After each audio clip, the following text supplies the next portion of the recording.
കേരളത്തിലെ ലഹരിയുടെ വിഹാര കേന്ദ്രമായ പെരുമ്പാവൂരിലെ ഓപ്പറേഷൻ തൂഫാനാണ് ഇപ്പോൾ സമൂഹ മാധ്യമങ്ങളിൽ ട്രെൻഡാവുന്നത്. വീഡിയോ വൈറലായതോടെ ആഭ്യന്തരമന്ത്രിയുടെ കമന്റും കയറി കത്തുകയാണ്. ആർ അനന്തകൃഷ്ണൻ വിവരങ്ങളുമായി. അനന്തൻ, റീലൊക്കെ കൊള്ളാം, ഉഷാറാണ്. ഇതുപോലെ ഓപ്പറേഷൻ ഡി ഹണ്ടും റീലും ബഹളവും ഒക്കെ ആയിരുന്നു. പക്ഷേ പിന്നീട് നമ്മൾ കണ്ടത് പാൻപരാഗും ഗുഡ്ഗയും മാത്രം പിടിക്കുന്ന രീതിയിലേക്ക് അവസാന ഘട്ടത്തിലൊക്കെ അത് മാറുന്നതാണ്. ഇത്തവണ കുറച്ചുകൂടെ സജീവമായി ഇറങ്ങിയിട്ടുണ്ട്. ആഭ്യന്തരമന്ത്രിയുടെ നേരിട്ടുള്ള ഇടപെടലുണ്ട്. കമൻ്റൊക്കെ വലിയ വൈറലാണ്. എത്രത്തോളം ശക്തമായി നടക്കുന്നുണ്ട് ഓപ്പറേഷൻ തൂഫാൻ? നമ്മൾ വിചാരിക്കുന്ന തരത്തിലേക്ക് ലഹരിയുടെ ശൃംഖല തകർക്കുക എന്നതാണല്ലോ ലക്ഷ്യം. അതിലേക്ക് എത്താൻ കഴിയുന്നുണ്ടോ? ശ്രീജ, അതിനു മുമ്പ് തിരുവനന്തപുരത്തെ തൂഫാനെക്കാട്ടിയും വലിയ മഴ പെയ്യുകയാണ്. തൂഫാൻ അടിക്കുന്ന പോലെ മഴ പെയ്യുകയാണ്. അപ്പോൾ അതിനിടയിൽ ആണ് ഈ തൂഫാൻ്റെ വാർത്ത കൊടുക്കുന്നത്.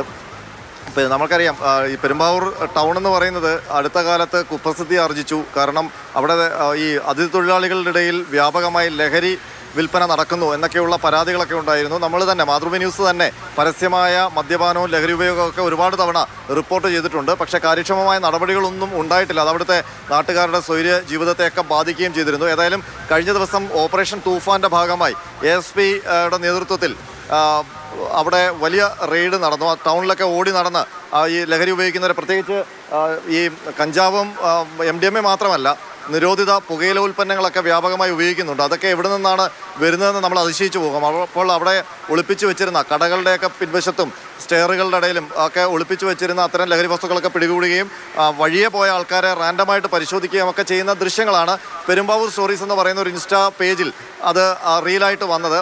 അതിൻ്റെ താഴെയാണ് ആഭ്യന്തരമന്ത്രി രമേശ് ചെന്നിത്തല കമൻറ്റ് ചെയ്തിരിക്കുന്നത്. പെരുമ്പാവൂർ തൂഫാൻ അടിച്ചോ എന്നാണ് ആ കമൻറ്റ്. ആ കമൻറ്റും വൈറലായിരിക്കുകയാണ്. ആ പോലീസ് ഓഫീസറുടെ റെയ്ഡ് പോലെ തന്നെ കമൻറ്റും വൈറലായിരിക്കുകയാണ്. ആ കമൻറ്റിൻ്റെ താഴെ ഒരുപാട് പേർ വന്നിട്ട് രമേശ് ചെന്നിത്തലയുടെ ഈ ഉദ്യമത്തെ, ഈ ഓപ്പറേഷൻ തൂഫാൻ എന്ന് പറയുന്ന ഉദ്യമത്തെ ഒരുപാട് പേർ പിന്തുണയ്ക്കുന്നുണ്ട്. RC, രമേശ് ചെന്നിത്തല എന്ന ഷോർട്ട് ഫോം RC എന്ന് സ്നേഹത്തോടെ വിളിക്കുന്നുണ്ട്. അങ്ങനെ ഒരുപാട് കമൻറ്റുകളുണ്ട്. ഏതായാലും രമേശ് ചെന്നിത്തല ആഭ്യന്തരമന്ത്രിയായി ചുമതലയേറ്റ ശേഷം ആദ്യം പ്രഖ്യാപിച്ച പദ്ധതി ഓപ്പറേഷൻ തൂഫാനാണ്. അത് കാലികമായൊരു പദ്ധതിയായിരുന്നു. കാരണം കേരളത്തിൽ കഴിഞ്ഞ കുറേ കാലമായി യുവാക്കൾക്കിടയിൽ രാസലഹരി അടക്കം വ്യാപകമായി കൊണ്ടിരിക്കുകയാണ്. അപ്പോൾ അതിനിടയിലാണ് രമേശ് ചെന്നിത്തല അതിനെ നേരിടാനാണ് ഓപ്പറേഷൻ തൂഫാൻ നാർക്കോ ഹണ്ട് എന്ന പദ്ധതി ആവിഷ്കരിച്ചത്. അത് കഴിഞ്ഞ കുറേ ദിവസമായി ഈ ലഹരി ഉപയോഗിക്കുന്നവരെയും അത് വിൽക്കുന്നവരെയും ഒക്കെ പിടികൂടുന്നുണ്ട്. അതിൻ്റെ പ്രധാനപ്പെട്ട സ്രോതസ്സിൽ പോയി അറസ്റ്റ് അടക്കമുള്ള നടക്കാൻ കേരള പോലീസ് ആലോചിക്കുന്നുണ്ട്. മറ്റ് സ്റ്റേറ്റുകളിലൊക്കെ നേരത്തെ ഡി ഹണ്ട് നടപ്പാക്കിയതാണ്. അതിൻ്റെ തുടർച്ചയായിട്ടാണ് ഇപ്പോൾ അത് കുറച്ചുകൂടെ വിപുലീകരിച്ചുകൊണ്ട് എല്ലാ സംവിധാനങ്ങളും ഉപയോഗിച്ചുകൊണ്ടുള്ള റെയ്ഡാണ് ഓപ്പറേഷൻ തൂഫാൻ.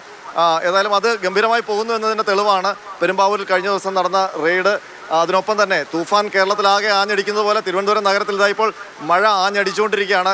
അലർട്ട് വടക്കൻ മേഖലയിലുള്ള ജില്ലകൾക്കാണ്, കോഴിക്കോട് മലബാറിലൊക്കെയാണ്. പക്ഷേ മഴ പെയ്യുന്നത് ഇങ്ങ് തിരുവനന്തപുരത്തുമാണ്. ശ്രീജാം.